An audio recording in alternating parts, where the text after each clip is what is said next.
See you later, Viv. Bye.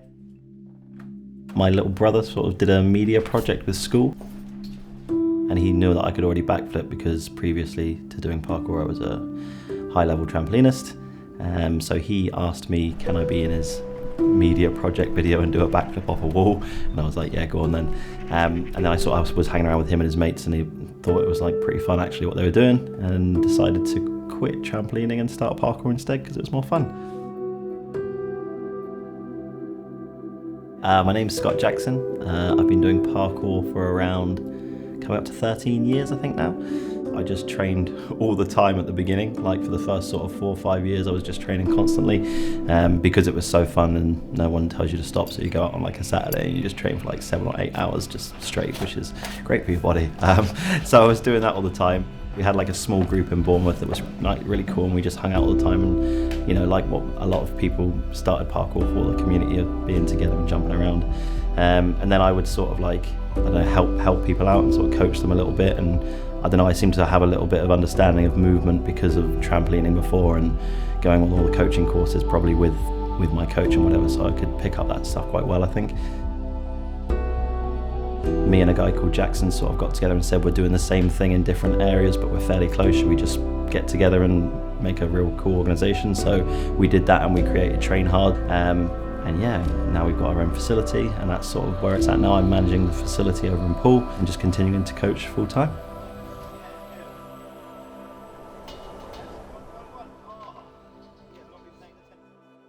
Basically, anyone that wants to be coached, I will coach, really.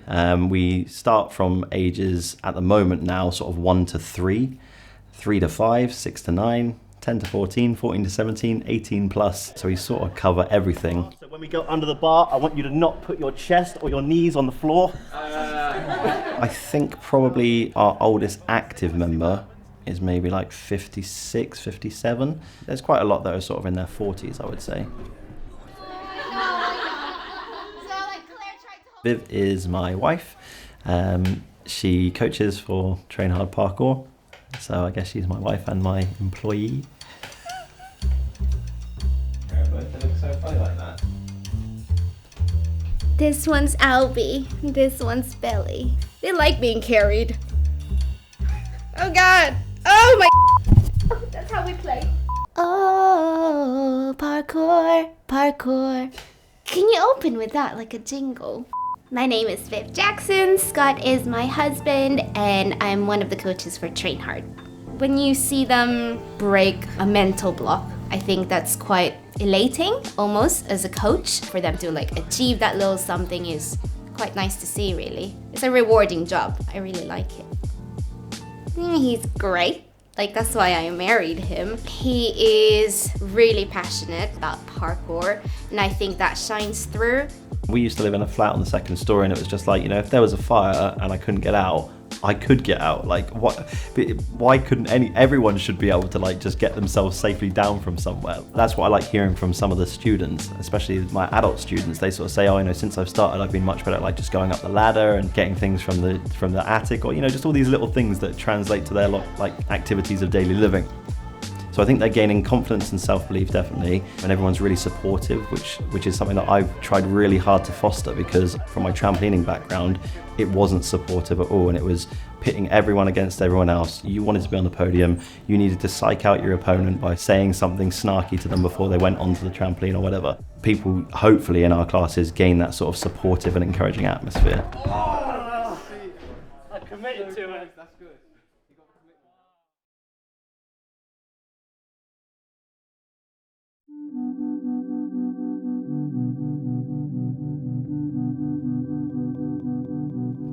So, FIG, they're the International Gymnastics Federation. They want to take parkour, basically. They've just decided to unilaterally take something that was already sovereign and predefined and its own thing, basically so they can just make money from it.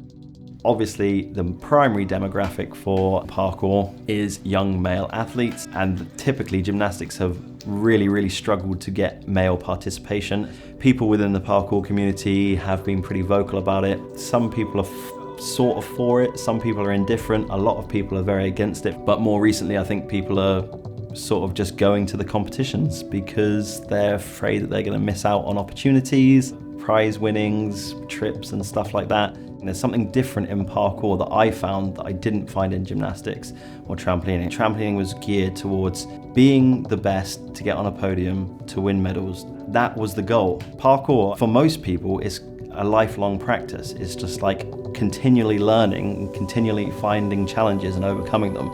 I don't think they're the same thing. It doesn't encompass all of the other essential parts of parkour. I mean, if you want to call it a philosophy, you've stripped out the philosophy.